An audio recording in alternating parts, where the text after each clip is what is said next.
روایتوں اور تاریخ میں یہی ملتا ہے کہ خانہ کعبہ 10 بار تعمیر کیا گیا۔ سب سے پہلے فرشتوں نے ٹھیک بیت المعمور کے نیچے زمین پر خانہ کعبہ کو بنایا۔ دوسری مرتبہ حضرت آدم علیہ السلام نے اس کی تعمیر فرمائی۔ تیسری مرتبہ حضرت آدم علیہ السلام کے بیٹوں نے اس عمارت کو بنایا۔ طوفان نوح کے بعد چوتھی مرتبہ حضرت ابراہیم علیہ السلام اور ان کے بیٹے حضرت اسماعیل علیہ السلام نے اس مقدس گھر کو تعمیر کیا۔ پانچویں مرتبہ قوم عمالقہ کے دور میں تعمیر کیا گیا۔ چھٹویں مرتبہ قبیلہ جرہم نے اس کی عمارت بنائی۔ ساتویں مرتبہ قبیلہ قریش کے ایک بزرگ قصی بن کلاب نے تعمیر کرایا۔ آٹھویں مرتبہ خانہ کعبہ کی تعمیر قبیلہ قریش نے کی، جس میں خود حضور صلی اللہ علیہ وسلم نے بھی شرکت فرمائی اور قریش کے ساتھ خود بھی اپنے کندھے مبارک پر پتھر اٹھا اٹھا کر لاتے رہے۔ نویں مرتبہ حضرت عبداللہ بن زبیر رضی اللہ تعالی عنہ نے اپنے دور خلافت میں حضور صلی اللہ علیہ وسلم کے بنائے ہوئے نقشے کے مطابق کعبہ شریف کو تعمیر کرایا، جس میں حتیم کی زمین کو کعبہ میں داخل کر دیا اور دروازہ سطح زمین کے برابر نیچے رکھا، اور ایک دروازہ پورب کی جانب اور ایک دروازہ پشچم کی جانب بنا دیا۔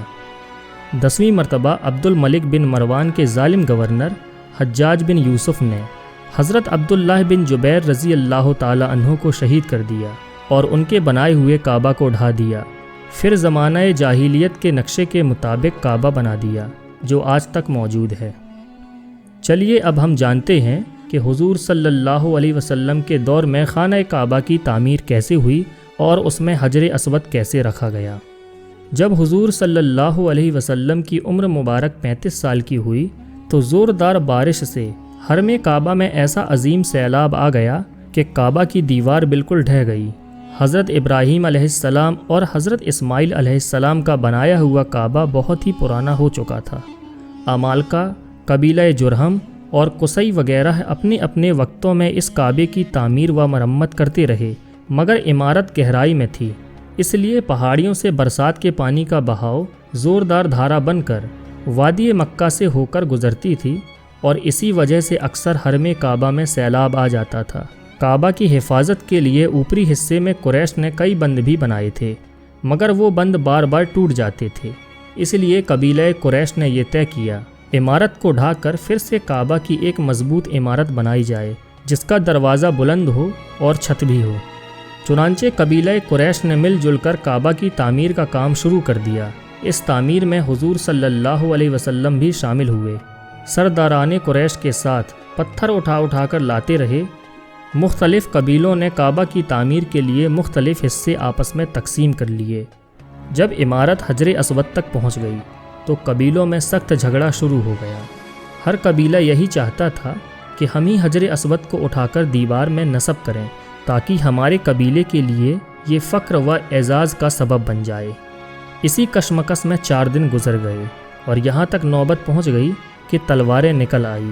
بنو عبد الدار اور بنو عدی کے قبیلوں نے تو اس پر جان کی بازی لگا دی۔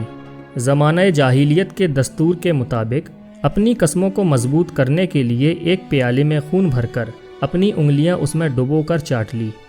5ویں دن حرم کعبہ میں تمام قبائل عرب جمع ہوئے۔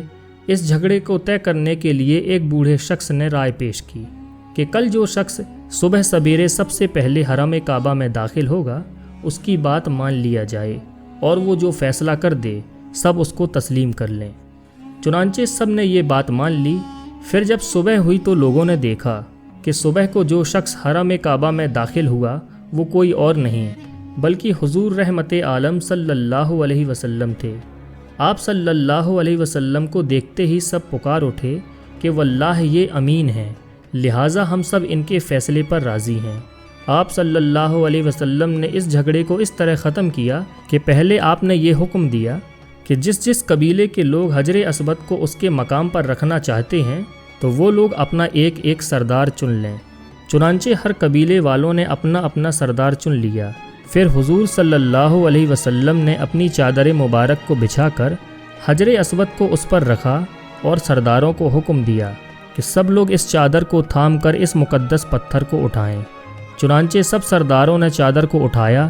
جب حجر اسود اپنے مقام تک پہنچ گیا تو حضور صلی اللہ علیہ وسلم نے اپنے برکت والے ہاتھوں سے اس مقدس پتھر کو اٹھا کر اس کی جگہ پر رکھ دیا۔ اس طرح ایک ایسی خطرناک لڑائی ٹل گئی جس کے نتیجے میں معلوم نہیں کتنا خون خرابہ ہوتا۔ خانہ کعبہ کی عمارت بن گئی، لیکن تعمیر کے لیے جو سامان جمع کیا گیا تھا وہ کم پڑ گیا، اس لیے ایک طرف کا کچھ حصہ باہر چھوڑ کر نئی بنیاد قائم کر کے چھوٹا سا کعبہ بنا لیا گیا۔ کعبہ معظمہ کا یہی حصہ جس کو قریش نے عمارت سے باہر چھوڑ دیا حطیم کہلاتا ہے، جس میں کعبہ معظمہ کی چھت کا پرنالہ گرتا ہے۔